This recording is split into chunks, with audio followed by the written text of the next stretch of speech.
My son Marcus cut off my access to the bank account and waited for me to come crawling back, begging for help.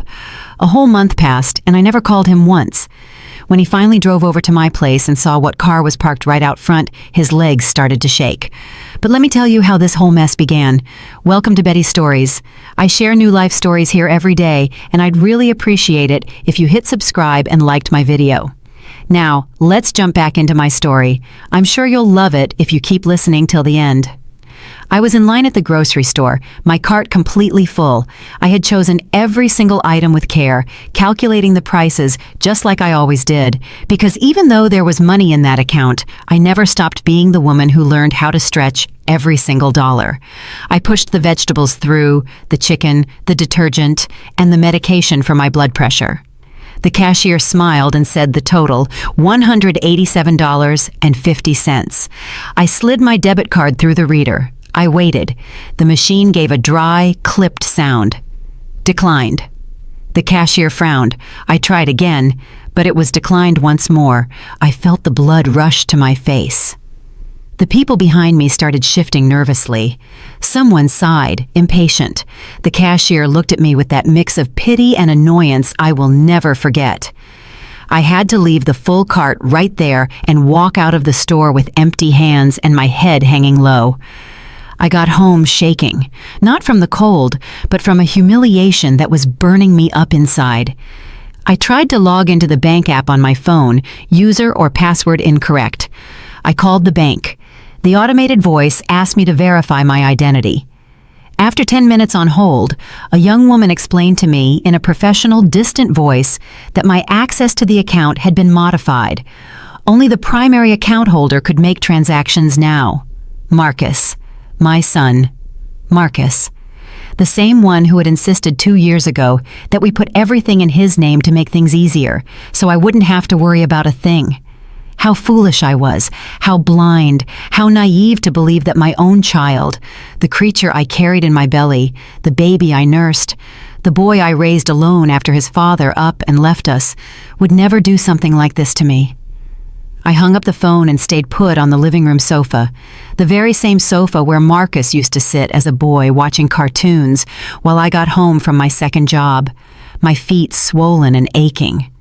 I looked around the walls of this small condo that I'd paid for with years of cleaning other people's houses, with double shifts at the diner, with every single penny I saved by denying myself everything that wasn't strictly necessary. All so he could go to college, all so he could have what I never did. And now I was here, cut off from my own money, unable to buy my own food, unable to pay for my own medication. I reached for the phone, looked up his number. My finger hovered over the screen. I almost dialed. I almost called him to ask what had happened, to beg him to explain, to plead with him to fix his mistake. But something inside me, something small but hard as a stone, stopped me. Because it wasn't a mistake. I knew it in that instant with a clarity that pierced my chest. Marcus knew exactly what he was doing. He had cut off my access, waiting for me to run to him, desperate, humiliated, begging for his help, waiting to see me on my knees, waiting to have that power over me, over his own mother. I put the phone down. I wasn't going to give him that satisfaction. Not yet. Maybe never. I got up from the sofa and walked into the kitchen. I opened the cabinet. There was rice, beans, a little oil, salt. I could survive a few days on that. I had survived worse things. I had survived his father's abandonment.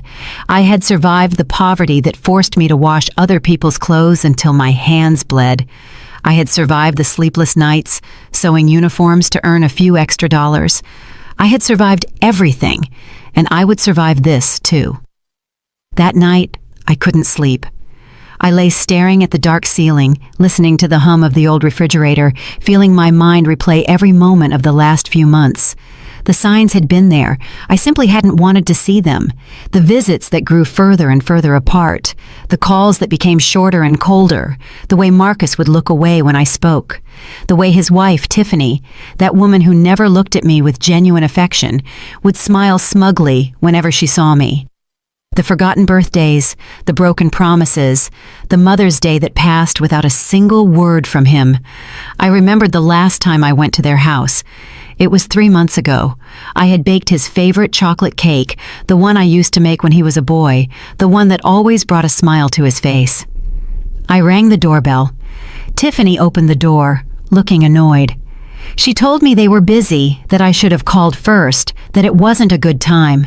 I saw Marcus behind her in the spacious living room of that house, the house I helped pay for with my savings when he was just starting out. He didn't get up. He didn't come to greet me. He just raised his hand in a vague wave and went back to looking at his phone. I stood there, rooted in the doorway, holding that cake like an idiot, feeling the rejection hit me in the chest. I muttered an apology and left. I walked the 4 blocks to the bus stop with the cake in my hands and tears stinging my eyes. But even then, even after that humiliation, I had made excuses. They're stressed. They have a lot of responsibilities. Life is hard for them too. What stupidity? What monumental stupidity on my part to justify the unjustifiable, to swallow the pain and call it love, to accept the crumbs and call it enough. Now, lying in my bed in the dark, I understood the truth. Marcus hadn't cut off my account access by mistake or carelessness. He had done it because he wanted control, because he wanted to see me weak, because somewhere along the line, my son, my baby boy, had become someone capable of punishing his own mother for the simple act of existing. I closed my eyes, and an image flashed in my mind. Marcus, at 7 years old, crying because the kids at school were making fun of his ripped sneakers. Me, kneeling in front of him, wiping his tears, and promising him he'd have new shoes soon. I worked 3 shifts in a row that week. I scrubbed toilets, floors, and windows. I came home every night with my body broken, but on Friday, I put a brand new pair of sneakers on his bed. He jumped for joy, hugged me, and told me I was the best mom in the world. That boy didn't exist anymore. The man he had become was a stranger, a cruel stranger. The following days were a parade of memories that I had buried under layers of excuses and blind hope. Every time I closed my eyes, a different scene appeared, one more piece of the puzzle I had refused to put together. I remembered last Christmas. I had saved for months to buy Marcus that fancy watch he wanted, one of those elegant watches important businessmen wear. It cost me $300. $300 that meant skipping meals, walking instead of taking the bus, not buying the coat I desperately needed for winter. I wrapped it in the prettiest paper I could find. I arrived at their house on the afternoon of December 24th with the gift in my hands and a nervous smile on my face. Tiffany opened the door, looked me up and down with that barely concealed disdain that was now familiar. She let me in, but didn't invite me to sit. I stood by the entrance while she yelled upstairs that I had arrived. Marcus came down the stairs reluctantly, as if my presence was an inconvenience in his perfect day. I gave him the gift. He opened it without looking me in the eye. When he saw the watch, he barely mumbled a dry, "Thanks." Tiffany peered over his shoulder and said they already had 3 identical watches in the drawer. They laughed. Both of them laughed. Marcus didn't even bother to pretend he liked it. He told me they had plans and that I needed to leave. He didn't offer me a drink. He didn't ask how I had gotten there. He didn't wish me a Merry Christmas. I left that house with my heart shattered, yet I still told myself that maybe I was being too sensitive, that maybe they really were busy, that maybe I expected too much. Lies. It was all lies I told myself to avoid facing the truth. I also remembered my 63rd birthday. I waited all day for a call. Just one call. I kept the phone close to me every second. I checked it every 5 minutes in case I'd missed a notification. The call never came. But that night, while aimlessly scrolling through social media to distract myself from the loneliness, I saw the pictures. Marcus and Tiffany at a fancy restaurant, smiling, clinking wine glasses. The caption read, "Celebrating life and blessings." It was my birthday, and he was celebrating without remembering me. The comments under the photos were from friends, congratulating them, asking what they were celebrating. No one mentioned my name. No one knew it was my birthday. Because for Marcus, I no longer existed. I stared at those photos for hours. My son looked so happy, so free, so relieved he didn't have to pretend to care about me. I turned off the phone and cried in the darkness of my room until I had no tears left. I remembered the day I got sick. It was 6 months ago, a bad flu that left me bedridden with a high fever and too weak even to get myself a glass of water. I called Marcus. It rang 5 times before he answered. His voice sounded annoyed. "I'm busy, Mom. I'm in an important meeting."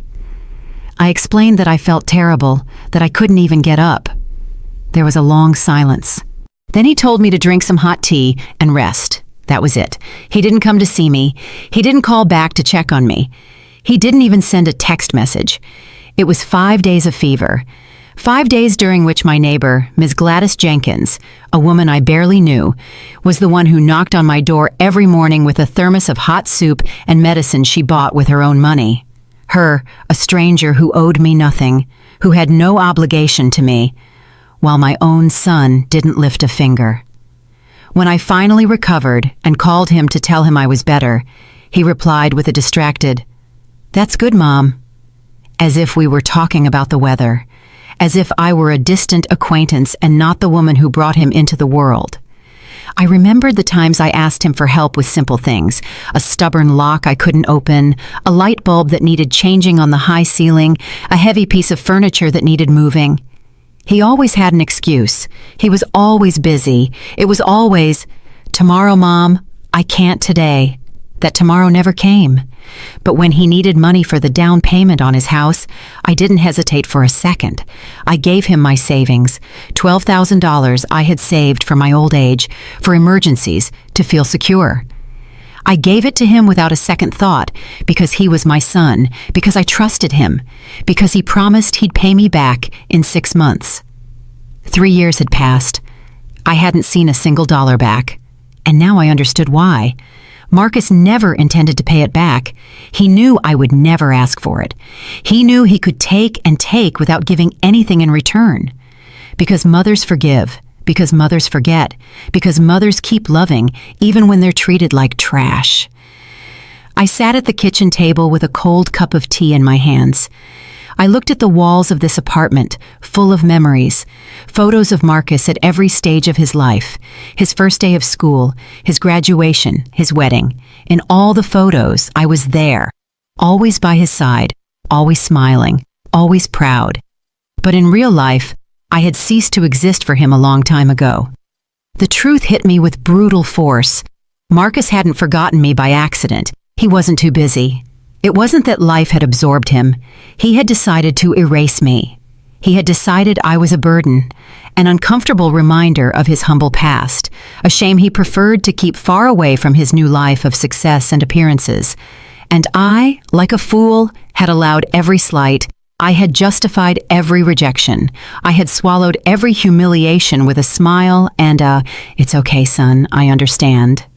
But no more. Something snapped inside me that night. It wasn't my heart that had been broken a long time ago. It was the invisible chain that tied me to the need for his approval, to the hope that one day he would return to being the boy who hugged me and told me I was his favorite person in the world. That child was dead, and I had to accept it. I got up from the table and walked to my bedroom. I opened the drawer where I kept the old photos. There it was. A picture of Marcus at 5 years old sitting on my lap, smiling with that gap-toothed grin that melted my heart. I held it between my trembling fingers. A tear fell onto the glossy paper. This child loved me. This child needed me. This child saw me as his hero. But that child no longer existed, and the man he had become didn't deserve another tear. I put the photo back in the drawer. I closed the drawer firmly and made a decision. I wasn't going to call him. I wasn't going to beg him. I wasn't going to give him the pleasure of seeing me broken. If Marcus wanted to play this cruel game of power and control, he would play it alone. I was no longer participating. The first week without calling him was the hardest of my life. Every morning I woke up with the impulse to grab the phone, dial his number, and hear his voice, even if it was cold and distant. Because even my son's rejection seemed better than this absolute silence that surrounded me. But every time my hand reached for the phone, I remembered the humiliation at the grocery store.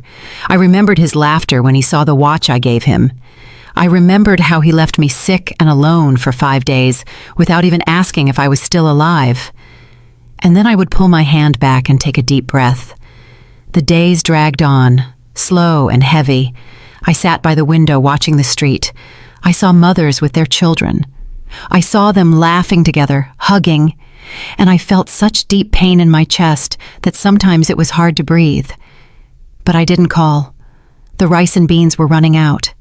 I counted what was left, maybe enough for 4 more days if I ate small portions.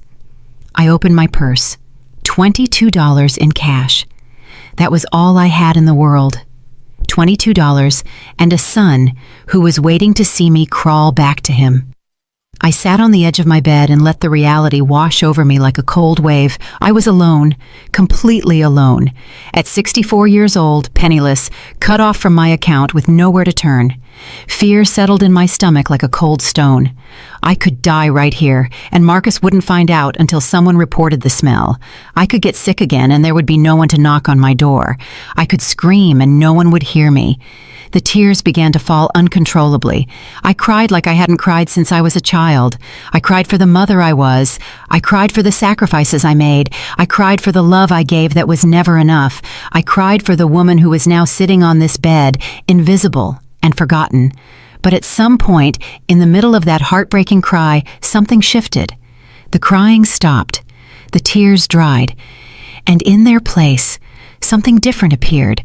Something I hadn't felt in a long time. Rage. Not the explosive rage that breaks things, not the rage that screams and curses. It was a cold, silent rage, firm as steel. I got out of bed and looked at myself in the dresser mirror. I saw an older woman with a face swollen from crying and red eyes. But I also saw something more. I saw a woman who had survived things that would have destroyed others. I raised a son alone. I worked 3 jobs at once. I paid every bill. I kept a roof over our heads. I fed him even when I went without eating. I clothed him even when I wore old, patched-up clothes. I built a human being from scratch. I gave him education, values, and opportunity. And if I could do all that back then, when I was younger but also poorer and more scared, then I could survive this now. Marcus was waiting for my desperate call. He was waiting for me to beg, to plead, to prove to him that without him, I was nothing. But he was wrong. I washed my face with cold water. I brushed my hair. I put on the only decent blouse I had left and went out into the street. I walked 4 blocks to the house of my neighbor Gladys, the same woman who had taken care of me when I was sick. I knocked on her door, my heart pounding hard in my chest. She opened it with a warm smile. She invited me in. She made me coffee without me even asking. She sat across from me in her small kitchen and waited for me to speak. I told her everything. I told her about the bank account. I told her about the grocery store. I told her about Marcus and his cruel silence. I told her about the $22 I had left and the food running out. Gladys listened in silence. When I finished talking, she took my hand in hers. She didn't tell me that Marcus surely had his reasons. She didn't tell me that kids sometimes get confused. She didn't say any of those empty phrases that people say to fill awkward silence. Instead, she said, "Ellie, you don't need that boy. You are stronger than you think." Then she got up and returned with an envelope. Inside were $150. She told me it was a loan with no rush to repay, that I should buy food, pay for what I needed, and that when I could return it, I should, but not to worry about it now. I tried to refuse. It felt like too much. It felt like charity. It felt humiliating to accept money from a neighbor when my own son had left me with nothing. But Gladys closed my fingers over the envelope and looked me in the eye. Accepting help isn't weakness, Ellie. It's smart. I went home with those $150 clutched against my chest. It wasn't much, but it was something. It was the difference between eating and starving, between surviving and giving up. I slept a little better that night. The next day, I went to the grocery store. I bought the basics, no luxuries: rice, beans, eggs, bread, cheap vegetables. I calculated every cent. I stretched every dollar as far as I could. When the cashier checked out my items and said the total, I pulled out the cash with trembling hands. I paid, took my bags, and walked out of there with my head held high. A small victory, but a victory nonetheless. The following days, I established a routine. I woke up early, did gentle exercise at home to stay active. I cooked my meals carefully. I cleaned the apartment, even though no one was coming to visit, because if I stopped taking care of myself, if I gave up, then Marcus would have won, and I wasn't going to let that happen. One afternoon, while I was doing the dishes, I heard a knock at the door. My heart leaped. For one stupid second, I thought it might be Marcus, that he had come to apologize, that he had come to his senses. I opened the door. It wasn't Marcus. It was a man I didn't recognize at first. Tall, around 50 years old, well-dressed, but not ostentatiously so. He was looking at me with a strange expression, a mix of surprise and something like relief. "Mrs. Eleanor Hayes?" he asked in a soft voice. "Yes," I replied cautiously. "Who's asking?" The man smiled. "I don't know if you remember me. I'm Darius Miller." The name sounded vaguely familiar, but I couldn't place it. He must have noticed my confusion because he continued speaking. "You helped me 15 years ago. I was just a boy who had just arrived in the city. I had nowhere to sleep. I had no money. I was desperately looking for work. You saw me sitting at the bus stop in the rain. You invited me into your home. You gave me food. You let me sleep on your sofa for 2 weeks until I got a job." The memories started flooding back. A young, skinny kid with scared eyes and soaked clothes. I did remember him. I had given him a bowl of hot soup and a blanket. Marcus was a teenager then, and he had complained about having a stranger in the house, but I told him that helping your neighbor wasn't optional. "Darius," I murmured. "Yes, I remember you." He nodded. "Mrs. Hayes, I never forgot what you did for me. You didn't know me at all. You had no reason to trust me, but you did. You treated me with dignity when the rest of the world saw me as trash." "It was nothing," I said, looking down. "Anyone would have done the same." "That's not true," he replied firmly. "No one else did. Only you." There was an uncomfortable silence. I didn't know what to say. Darius continued. "I've been looking for you for months. I wanted to thank you personally. I wanted you to know that thanks to the opportunity you gave me, I was able to build a life. Now I have my own business. I'm doing well, very well." "I'm glad for you," I said sincerely. "But when I finally found you, I started asking a few questions, and I learned some things that worried me a lot, Mrs. Hayes." My body tensed. "What things?" "I heard that your son cut off your access to your own accounts, that he left you without resources, and that you're going through some difficulties." I felt shame burn my cheeks. "It's none of your business," I murmured. "You're right," he said. "It's not my business, but I owe you a debt I can never fully repay, so let me help you now." "I don't need charity," I replied with more sharpness than I intended. "It's not charity, Mrs. Hayes, it's justice." Darius Miller didn't wait for my response. He took a business card from his wallet and held it out to me. It read, "Darius Miller, financial advisor and legal consultant. Tomorrow at 10 in the morning, I have an appointment with a lawyer friend of mine," he said calmly. "I'd like you to come with me. We need to review your financial situation, see what options you have, what rights you're entitled to." I shook my head. "I don't have money for lawyers." "I'm not charging you anything," he replied. "I'm doing this because I want to, because I have to, because 15 years ago you gave me something priceless, dignity and hope. Now let me return even a fraction of that." I wanted to refuse. I wanted to tell him I could handle it alone. But the truth was, I couldn't. The truth was, I was desperate. And the truth was, maybe, just maybe, this was the sign I had been waiting for without even knowing it. "Okay," I finally whispered. "I'll go." Darius smiled. "I'll pick you up at 9:30. And Mrs. Hayes, this is going to get better, I promise you." He left before I could answer. I stood there, holding his card between my fingers, feeling that something was changing. I didn't know what exactly, but something was stirring in the shadows of my life. That night, I barely slept. I tossed and turned, thinking about what a lawyer could do, what rights I might have, whether there was any way to recover even some of what Marcus had taken from me. By 9 in the morning, I was dressed and ready. I put on my best dress, the one I saved for special occasions. I put on a little makeup.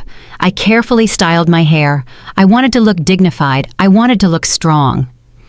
Darius arrived right on time in a fancy car. He opened the passenger door for me, like a true gentleman. During the drive, he asked me basic things, how I'd been all these years, if I still lived in the same condo, if I needed anything urgently. I told him the essentials. I didn't go into detail about Marcus. It still hurt too much to talk about it naturally. We arrived at a modern building downtown. We went up to the 5th floor.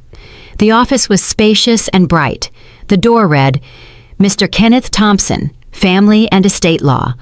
A man in his 60s with gray hair and kind eyes greeted us with a warm smile. He shook my hand firmly.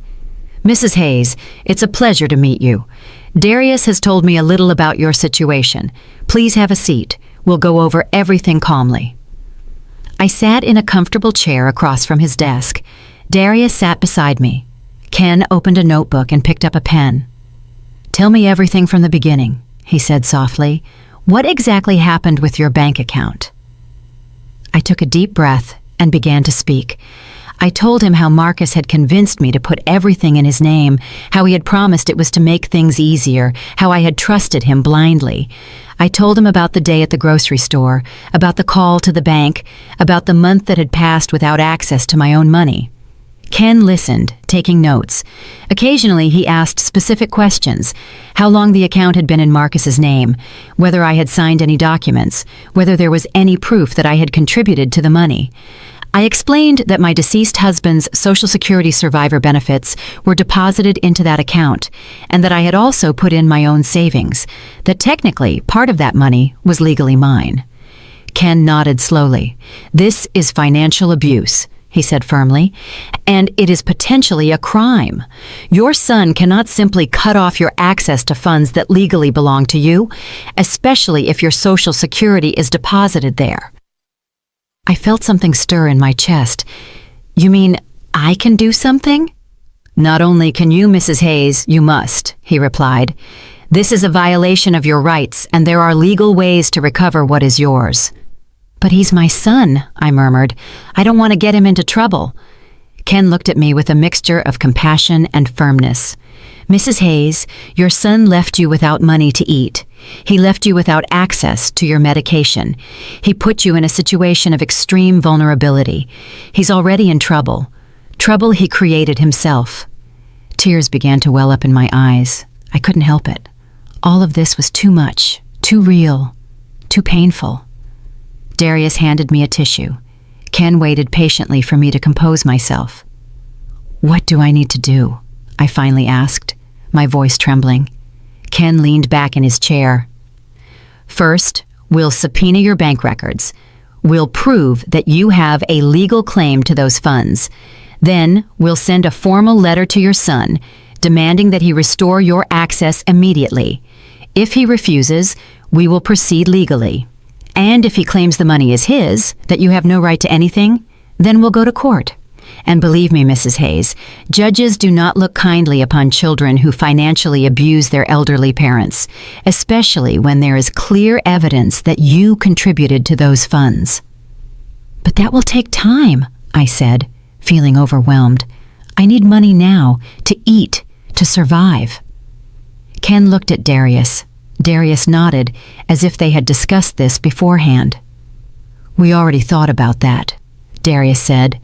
While the legal matters are being resolved, I'm going to help you with your basic expenses. It's not a loan, it's a gift, and I won't take no for an answer.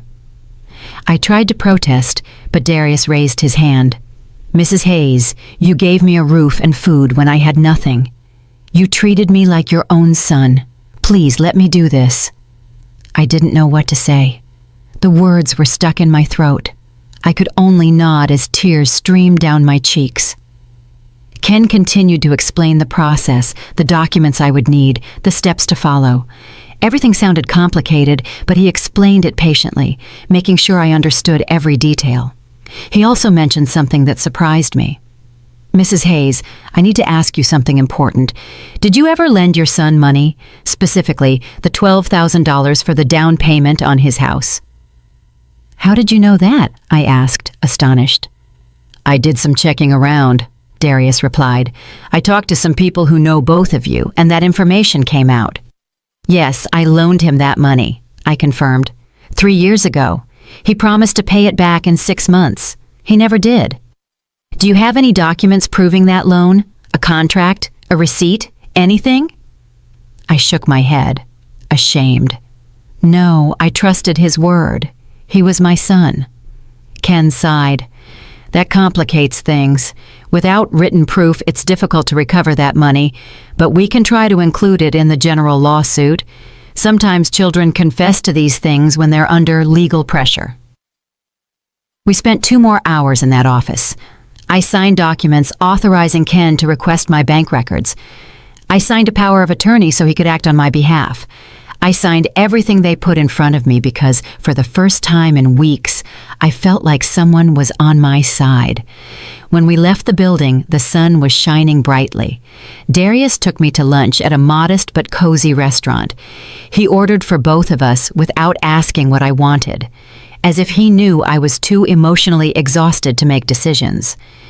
We ate in silence for a while. Then Darius spoke. Mrs. Hayes, I know this is hard. I know that legally facing your son is probably the last thing you ever wanted to do in life. It is, I admitted. I never thought it would come to this. But you deserve respect. You deserve dignity. And you deserve to have access to your own money. What Marcus did is not only cruel, it's illegal. I know, I whispered. But he's still your son, Darius said. And you're still his mother. A mother who sacrificed everything for him. A mother who deserves better than this. We finished eating. Darius paid the bill despite my protests. Then he handed me an envelope. There are $2,000 in there, he said, before I could speak. Use it for whatever you need. Food, medicine, bills, whatever. And don't worry about paying it back. When this is settled and you get your money back, if you want to give me something, fine. If not, that's fine too. Darius, this is too much, I said, my voice breaking. Nothing is too much for the woman who saved my life, he replied firmly. He drove me back home. Before I got out of the car, he gave me a phone number. It's my personal cell. Call me if you need anything at all. Anytime. I mean it. I walked into my condo with the envelope clutched against my chest.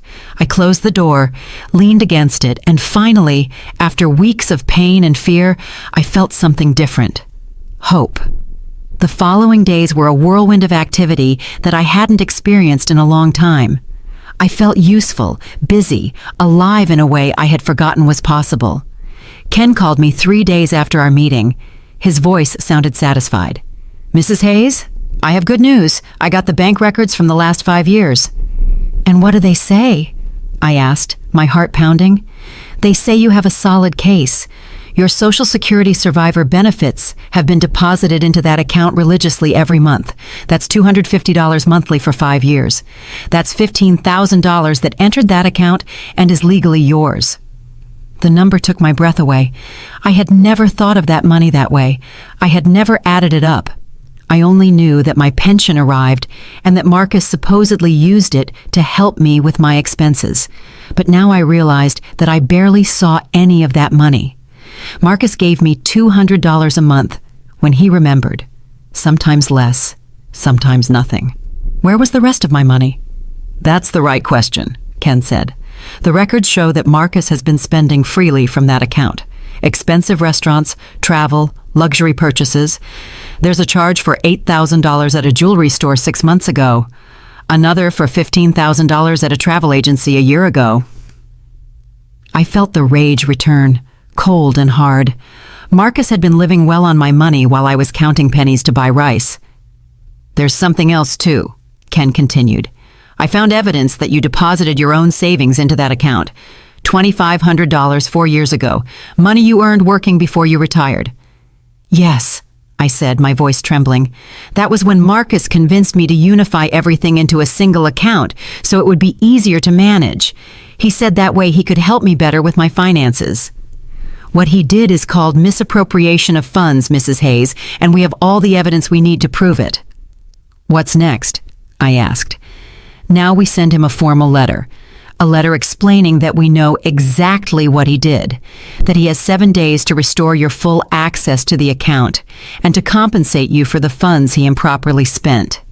If he doesn't respond or refuses, we proceed with a formal lawsuit." "Do it," I said without hesitation. I was no longer afraid. I no longer had doubts. Marcus had crossed a line that there was no coming back from. The letter was sent the next day via certified mail. Ken told me Marcus would have to sign for it, so we would know exactly when he read it. Meanwhile, Darius kept visiting me regularly. He brought food. He brought companionship. He brought stories from his life that made me laugh for the first time in months. He told me how, after I gave him shelter 15 years ago, he got a job at an accounting firm. He started from the bottom, cleaning offices, but he was smart and observant. He learned, studied at night, earned certifications, and climbed the ladder. Now he had his own financial consulting firm. He had employees, important clients. He had a life that seemed like it came out of a dream. "And it all started because you gave me a chance," he told me one afternoon while we drank coffee in my small kitchen. "Because you saw me as a human being when everyone else saw me as a problem." "I just did the right thing," I replied, feeling uncomfortable with so much gratitude. "Exactly," he said. "You did the right thing. Now let me do the right thing too." A week later, Ken called me urgently. "Mrs. Hayes, Marcus received the letter 3 days ago, and he responded today." "What did he say?" I asked, feeling my stomach clench. "He's furious. He sent a letter from his own lawyer saying that all the money in that account is legally his because the account is in his name, that you have no right to those funds, and that if we insist on this, he will countersue for defamation. It's a common intimidation tactic," Ken continued. "But it won't work. We have the evidence. We have the records that show where that money came from, and we have the law on our side." "So what do we do?" I asked. "We proceed with the formal lawsuit. We go to court, and we are going to win." That night, I couldn't sleep. Not from fear, but from something else.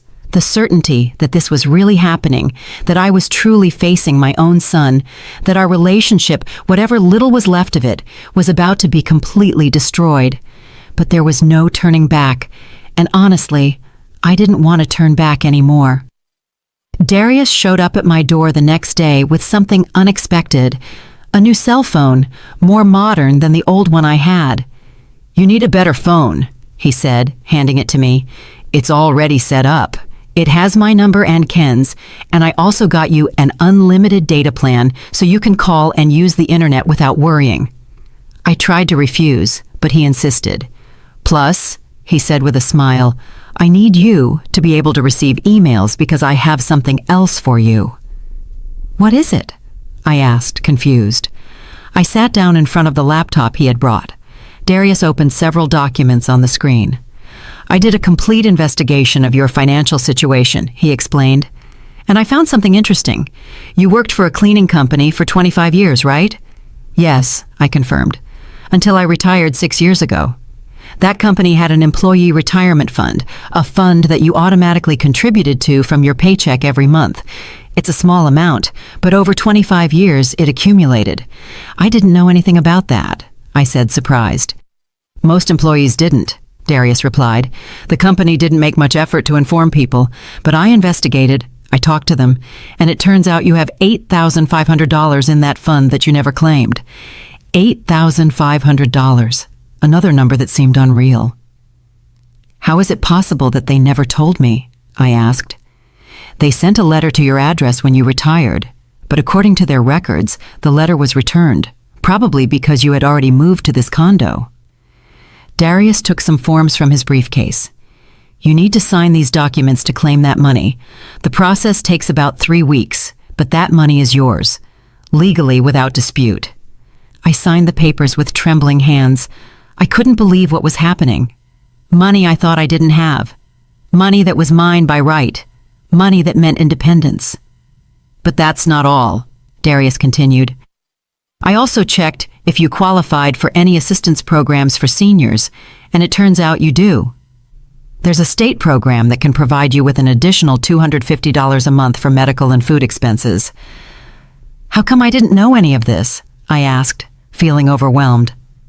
Because nobody told you, Mrs. Hayes, and because Marcus probably never cared to find out.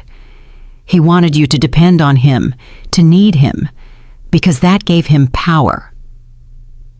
The following days were filled with intense paperwork, signatures, forms, documents. Darius helped me with everything. Ken, too. Between the two of them, they were building a legal and financial shield around me. And slowly, very slowly, I began to feel different. I began to feel powerful. 2 weeks later, I received an email on my new phone. It was from the cleaning company I had worked for. They confirmed that my request had been approved. The $8,500 would be deposited into my new account. The account Darius had helped me open at a different bank, an account where only I had access. I cried when I read that email, not from sadness, but from relief, from gratitude, from victory. Darius called me that same afternoon. "I have one more surprise for you," he said in a mysterious voice. "I'll pick you up tomorrow at 10. Put on something nice." "What surprise?" I asked. "You'll see," he replied, and hung up. The next morning, I got ready with care. I put on my best dress, did my makeup, and styled my hair. When Darius arrived, he whistled in admiration. "You look beautiful, Mrs. Hayes." He drove me to a car dealership, an elegant dealership with shiny, gleaming cars. He parked and looked at me with a smile. "What are we doing here?" I asked, confused. "You need transportation," he said simply, "and I need to buy a new car, so we're going to kill 2 birds with 1 stone. My current car is only 2 years old. It's in perfect condition. I don't need it anymore, so I'm going to give it to you." "Darius, I can't accept a car," I protested. "Yes, you can," he replied. "And you will, because you deserve to move around freely. You deserve not to depend on buses or anyone else. You deserve to have your own ride." I tried to argue, but he was already getting out of the car. I followed him inside the dealership. A half hour later, we were signing the transfer papers. The car was now in my name, a beautiful silver car with barely 20,000 miles on it. Darius handed me the keys. "It's yours, Mrs. Hayes. Enjoy it." I stood in the dealership parking lot, holding those keys, looking at that car that was now mine, and I felt something I hadn't felt in a long, long time. I felt like my life belonged to me again. Learning to drive that car was like learning to live again. It had been years since I sat behind a steering wheel. When my husband died, I sold our old car because I couldn't afford the maintenance or the gas. Since then, it had been the bus, long walks, depending on the goodwill of others to get places. But now I had my own car, my own freedom on 4 wheels. Darius came with me the first few times. He took me to an empty parking lot where I practiced for hours, starting, braking, turning, parking. My hands were shaking at first. I was afraid of crashing, of scratching the car, of making a mistake. But little by little, the muscle memory returned. The movements became more natural. Confidence grew. A week later, I dared to drive alone for the first time. I only went to the grocery store, which was 10 blocks from my house, but those 10 blocks felt like crossing a continent. I parked, I did my shopping. I returned to the car with my bags, and when I got home and turned off the engine, I sat in silence for several minutes, smiling like a fool. I had done it alone, without help, without depending on anyone. The days passed, and I felt stronger every day. The money from the retirement fund had arrived in my account. $8,500 gleamed on my phone screen every time I checked the bank app. My money in my account, under my control. The approval for the state assistance program had also arrived, $250 additional every month. It wasn't much, but added to my pension, which I would soon recover, it meant stability. It meant not having to count every cent in terror. Gladys, my neighbor, noticed the change in me. One day, she invited me over for tea and looked at me with that wise smile that women who have lived a lot have. "You look different, Ellie," she said. "You look taller, stronger." "I feel different," I admitted. "I feel like I was asleep for years and have finally woken up." She nodded. "That's what happens when you stop living for others and start living for yourself." Her words stayed with me. She was right. For decades, I had lived for Marcus. My decisions, my sacrifices, my dreams, everything had revolved around him. And when he tossed me aside like trash, I almost gave up. I almost accepted that without him, I was nothing. But now, I knew the truth. I had always been something, someone, a woman with self-worth, a woman who didn't need her son's validation to exist. Ken called me on a Tuesday afternoon. "We have a date for the preliminary hearing," he announced. "It will be in 3 weeks. The judge will review the evidence from both sides and decide if there is merit to proceed to trial." "Will we be ready?" I asked with nervousness I couldn't hide. "More than ready," he replied with confidence. "We have bank documents, deposit records, evidence of unauthorized expenses. We have a solid case, Mrs. Hayes. Marcus has no way to justify what he did. And what if the judge doesn't believe us?" I asked in a low voice. "He will believe us," Ken said firmly. "Numbers don't lie, and judges don't tolerate financial elder abuse. Believe me." I hung up the phone and looked out the window. In 3 weeks, I would see Marcus face to face. In 3 weeks, I would have to look him in the eye, knowing that I had taken him to court, knowing that our relationship, if anything was left of it, would be destroyed forever. Part of me still hurt. The part that was a mother, the part that remembered the child who once hugged me and told me I was his hero. That part wanted to cry, wanted to give up, wanted to call him and tell him to forget about all of this. But the other part of me, the part that had grown and strengthened over these last few weeks, knew I couldn't do it. I knew Marcus needed to face the consequences of his actions, and I knew I deserved justice. I decided to prepare for that encounter. I didn't want to go to the courthouse feeling weak or afraid. I wanted to arrive feeling powerful. I started taking better care of myself. I walked every morning in the nearby park. I bought nutritious food with the money I now had. I allowed myself small luxuries that I once considered impossible. A coffee at the corner coffee shop, a magazine, a haircut at a decent salon. I also started writing. I bought a notebook, and every night before bed I wrote down my thoughts. I wrote about the pain Marcus had caused me, about the years of sacrifice he had forgotten, about the betrayal that still burned in my chest. But I also wrote about my rebirth, about Darius and his unexpected loyalty, about Gladys and her generous friendship, about Ken and his tireless advocacy, about all the people who had shown me that I did matter. Writing helped me sort through my emotions, see clearly what had happened and what was happening, and mentally prepare for what was to come. A week before the hearing, Darius came to visit me with a proposal. "Mrs. Hayes, I know this is going to sound strange, but I want us to rehearse." "Rehearse what?" I asked, confused. "The day of the hearing. Ken is going to ask you questions. Marcus's lawyer will, too. I want us to practice your answers, to make you feel confident so they don't catch you off guard." We spent the entire afternoon rehearsing. Darius played the role of the hostile lawyer, throwing difficult questions at me, trying to confuse me, to make me doubt. "Isn't it true that you gave your son permission to manage that account however he wanted?" he asked in a harsh voice. "I gave him permission to help me manage it," I replied in a firm voice. "I didn't give him permission to steal my money." "How can you call it stealing when the account is legally in his name?" "Because that money came from my Social Security, from my work, from my savings. The fact that the account is in his name doesn't change whose money it is." Over and over we went through the possible questions. Over and over, I practiced staying calm, remaining firm, and not letting myself be intimidated. By the end of the afternoon, Darius smiled. "You're going to do great, Mrs. Hayes. You're going to surprise everyone in that room."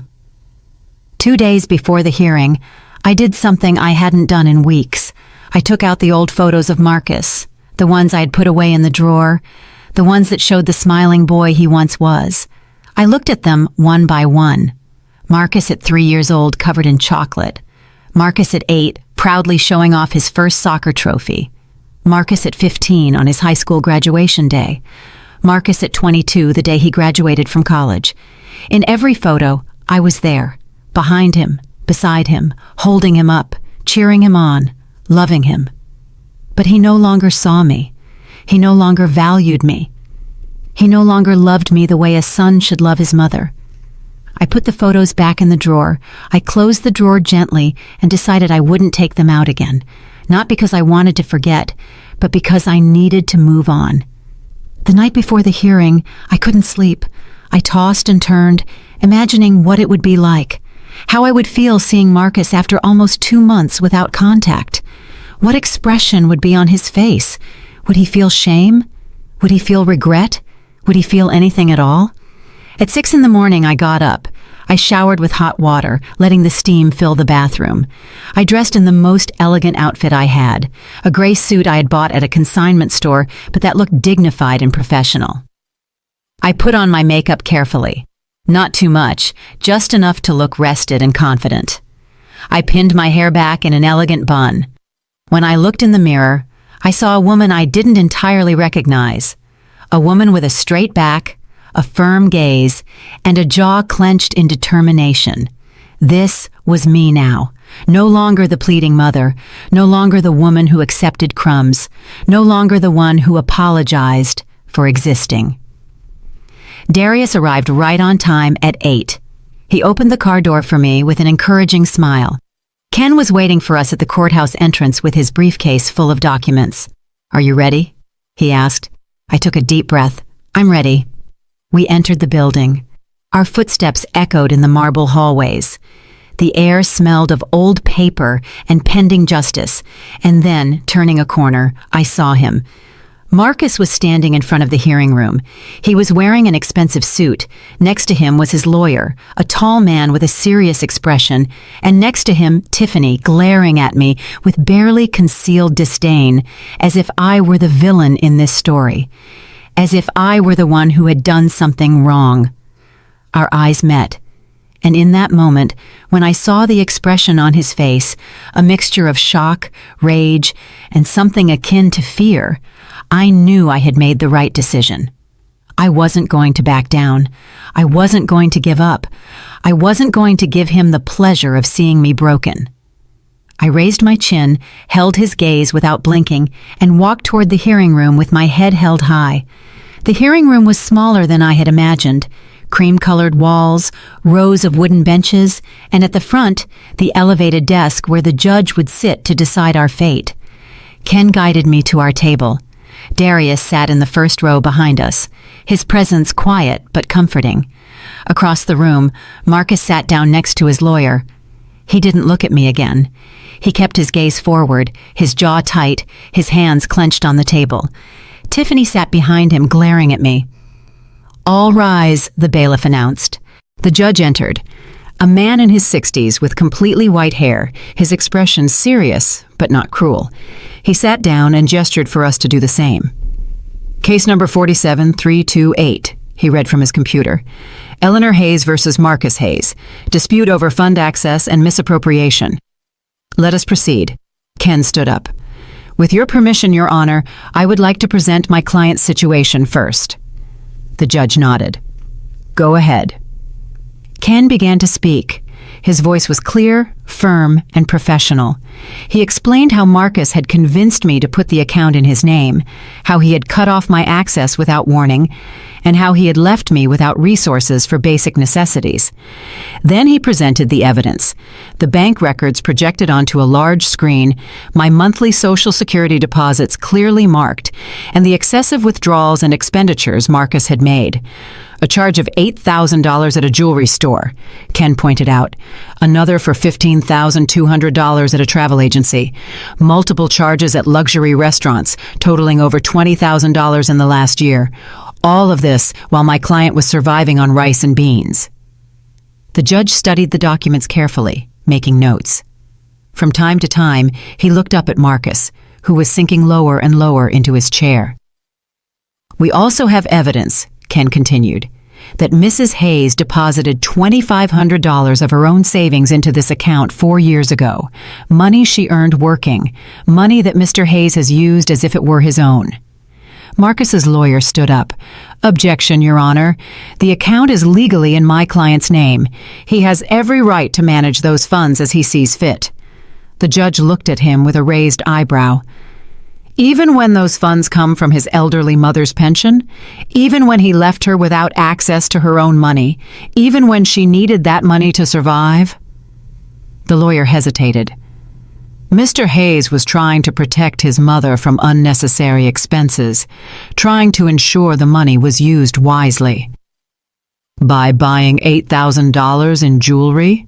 the judge asked dryly. "Is that protection or appropriation?" An uncomfortable silence filled the room. The judge turned to Marcus. "Mr. Hayes, please stand." Marcus slowly got to his feet. His face had lost all color. "Explain to me," the judge said, "how spending $8,000 at a jewelry store protects your mother. Explain to me how $15,000 trips are for her benefit." Marcus opened his mouth, but no sound came out. His lawyer whispered something in his ear. Marcus cleared his throat. I thought the money was for family use," he stammered. "For all of us." "That money is your mother's Social Security survivor benefit," the judge replied in a cold voice. "It is not a family fund. It is the sustenance of a 64-year-old woman who worked her entire life, and you spent it on personal luxuries while she wondered how she was going to eat." Marcus lowered his gaze. He had no answer. He couldn't justify the unjustifiable. The judge turned to me. "Mrs. Hayes, please stand." I stood up, my legs trembling. Ken gave my arm a discreet squeeze. "Tell me in your own words what happened the day you discovered you didn't have access to your account," the judge said in a softer voice. I took a deep breath. "I was at the grocery store," I began. "I had filled my cart with the basics, simple things, food, medicine. When I tried to pay, my card was rejected. I had to leave everything there and walk out with empty hands. The humiliation was terrible." My voice broke a little. Ken passed me a glass of water.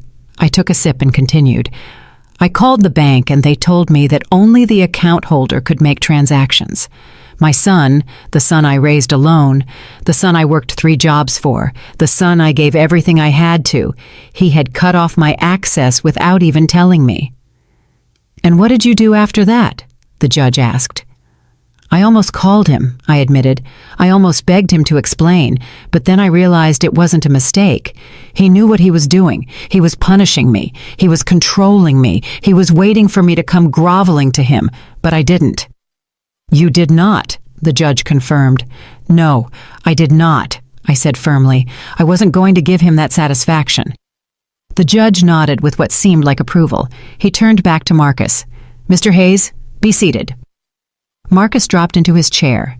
He looked defeated. Small. The judge reviewed more documents. "I see here that you also loaned your son $12,000 3 years ago for the down payment on a house. Is that correct, Mrs. Hayes?" "Yes, Your Honor," I confirmed. "He promised to pay it back in 6 months. He never did."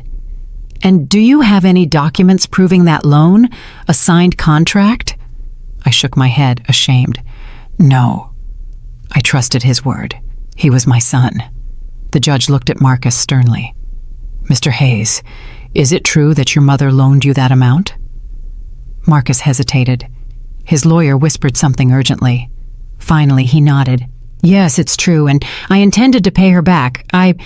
Things got complicated," Marcus murmured. "Or you couldn't, or wouldn't," the judge said. "Mr. Hayes, let me be very clear.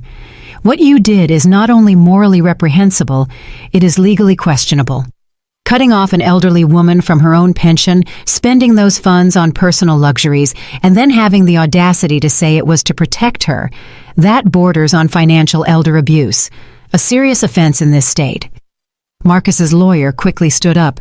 Your Honor, my client is willing to reach a settlement to restore Mrs. Hayes's access immediately, to compensate her for any inconvenience.